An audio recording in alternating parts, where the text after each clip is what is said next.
Step back. Spin around like this. Over here. 1, 2, 3. We love to talk about errors in the classic cartoon SpongeBob SquarePants, and in today's video, we'll be talking about some more.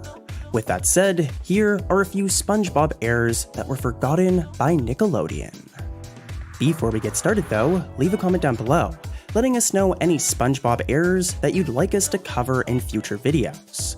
Also, don't forget to subscribe to the channel, that way you enter in to our monthly shoutout giveaway. Our first mistake can be found at the very beginning of the episode, The Paper.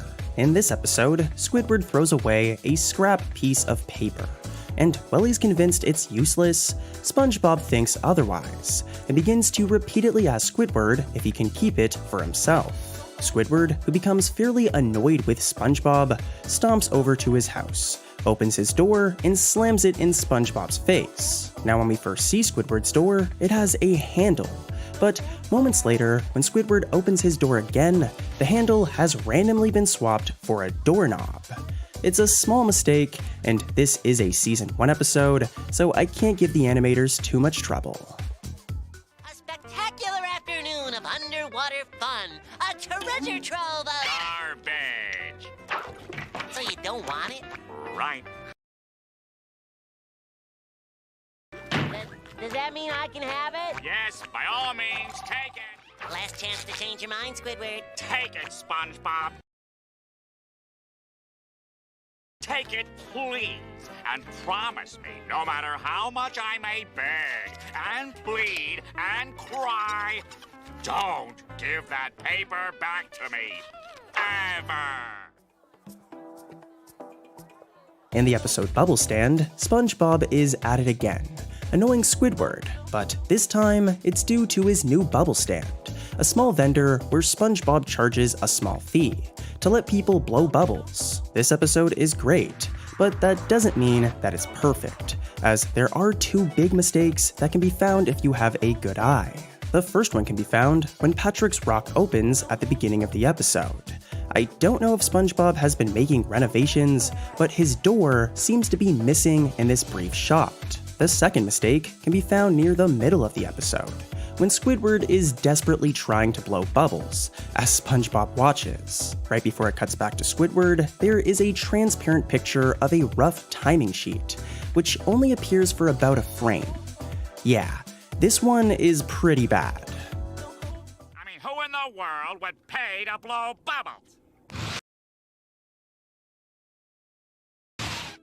Good morning.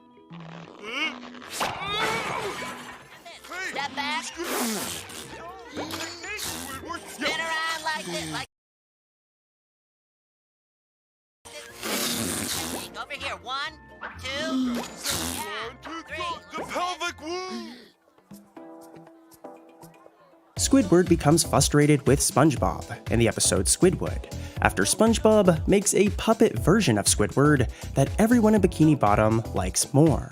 Now the mistake in this episode is fairly small, so I'm going to keep this section short, but during the scene where Patrick approaches SpongeBob and asks about the puppet, SpongeBob's pineapple home is overly shaded, resulting in it being red instead of orange. Again, this error is pretty weak, but I thought I'd mention it anyways.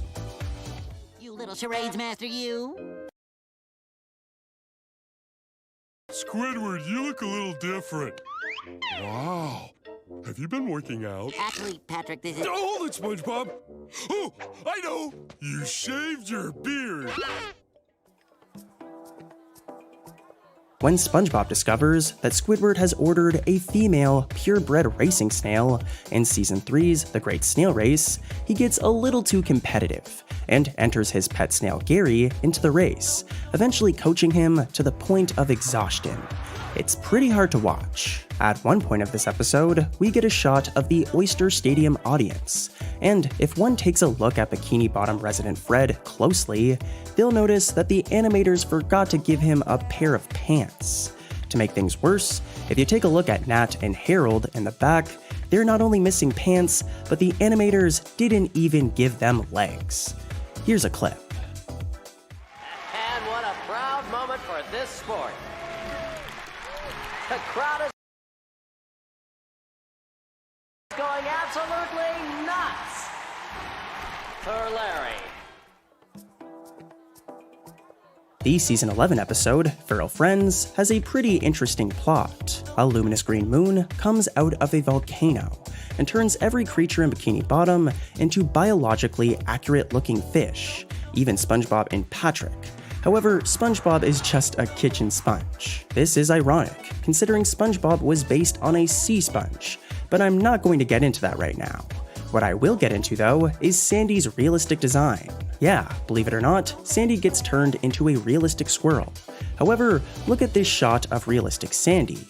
Do you notice anything particularly weird about this shot, or realistic Sandy in general? Well, realistic Sandy clearly has a tail, but the tail on Sandy's suit hasn't disappeared. Does this mean the tail on Sandy's suit isn't real? I don't know. Leave a comment down below. But for now, here's a clip.